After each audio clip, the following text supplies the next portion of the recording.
بسم اللہ الرحمن الرحیم۔ السلام علیکم۔ سب سے زیادہ پوچھا جانے والا سوال کہ شادی کی رات کو، سہاگ رات کو مباشرت کیسے کریں۔ بہت سارے بچے اور بچیاں اس حوالے سے بہت زیادہ کنفیوز رہتے ہیں کہ اس رات کو کیسے ایک دوسرے کے قریب آیا جائے۔ لڑکیاں آپ کو پتہ ہے کہ شرمیلی ہوتی ہیں، وہ ایسی باتیں کسی سے نہیں کر پاتی ہیں، اور لڑکے تھوڑے سے نڈر اور بے باک ہوتے ہیں، لیکن پھر بھی انہیں ان سوالوں کا بھرپور جواب نہیں مل پاتا، کیونکہ وہ رات زندگی کی ایک اہم ترین رات ہوتی ہے جس میں اپنے شریک سفر کا اعتماد بھی جیتنا ہوتا ہے اور اپنے آپ کو منوانا بھی ہوتا ہے۔ یہ کہا جائے کہ آنے والی آپ کی زندگی کا دار و مدار اس ایک رات پر ہوتا ہے۔ آپ کو پتہ ہے کہ نکاح کے بعد جو اولین کام اللہ تعالیٰ نے شادی شدہ جوڑے پہ فرض کر دیا ہے، نکاح کے بعد اولین کام جو شادی شدہ جوڑے پہ رب پاک نے فرض کر دیا ہے وہ ہے مباشرت کرنا۔ آپ کی آنے والی زندگی کا پورا انحصار اس ایک رات کی مباشرت پر ہوتا ہے، کیونکہ لڑکی بھی ڈری ہوئی ہوتی ہے کہ شوہر سے کہ آیا وہ میرے ساتھ کیا کرے گا، اور لڑکا بھی تھوڑا سا تذبذب کا شکار ہوتا ہے، کنفیوز ہوتا ہے کہ آیا میں لڑکی کا دل جیت پاؤں گا، وہ میرے قریب آ جائے گی۔ تو یہ سب باتیں ہوتی ہیں۔ تو اگر کچھ باتوں کا خیال رکھا جائے تو اس رات کو اہم رات اور محبت بھری رات بنایا جا سکتا ہے، تاکہ ایک دوسرے کے لیے انسیت پیدا ہو۔ تو شادی شدہ جو شادی کرنے جا رہے ہیں، دلہا دلہن کے لیے ضروری ہے کہ اپنی شرمگاہ کے بال صاف کر لیں۔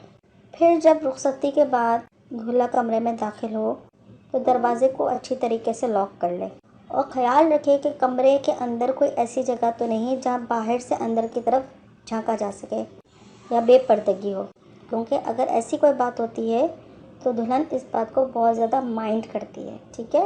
تو دلہا کے لیے اس بات کا خیال رکھنا ضروری ہے۔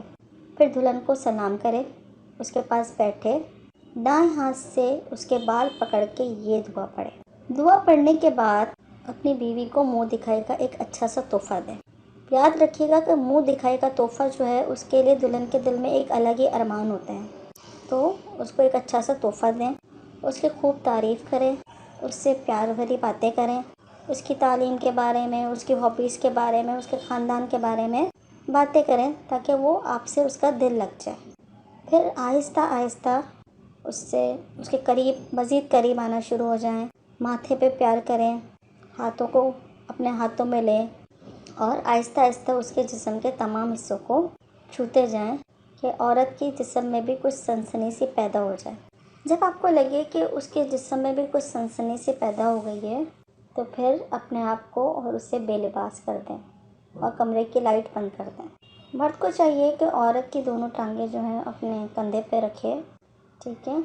اور مباشرت کے لیے ظاہر سی بات ہے پہلی رات ہے تو کوئی تیل یا کوئی جیل جو ہے اس کا استعمال کرے، تاکہ وہ انٹر کورس میں جو ہے وہ آسانی ہو، داخل ہونے میں آسانی ہو۔ تو اپنے وضو پہ وہ لگائے اور آہستہ آہستہ کر کے اپنی بیوی کی شرمگاہ میں داخل کرے، ٹھیک ہے؟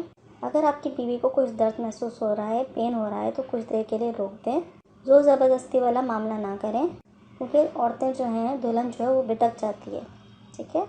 تو تھوڑی دیر رک جائیں، نرمی سے کام لیں، پھر دوبارہ سے اس کو تیار کریں، تھوڑا پیار کریں، تھوڑا اپنی باتوں میں لگائیں، اس کی دستانوں کو چومیں، جسم کو چومیں، اور پھر دوبارہ سے کوشش کریں، اور پھر جب آہستہ آہستہ کر کے آپ داخل کر لیں تو وضو کو آگے پیچھے کر کے جو ہے، جب منی خارج ہونے کا وقت ہو جائے تو اندر میں اخراج کر دیں، اور اس کے بعد کچھ لمحے ٹھہر کے ایک دوسرے کی شرمگاہ کو الگ کر دیں۔ پھر اپنی شرمگاہ کو صاف کپڑے سے صاف کریں اور دونوں غسل جنابت کر لیں۔ اگر دوبارہ ہم بستری کا ارادہ ہے تو اپنے خاص اعضاء کو دھونے کے بعد وضو کا اہتمام کر لیں۔ ایک رات میں ایک سے زائد مرتبہ بھی ہم بستری کی جا سکتی ہے، کوئی مسئلہ نہیں ہے۔ یہ خیال کہ شادی کی رات کو 3 بار ہم بستری کرے گا شوہر یا 4 بار کرے گا، ایسا کچھ نہیں ہے۔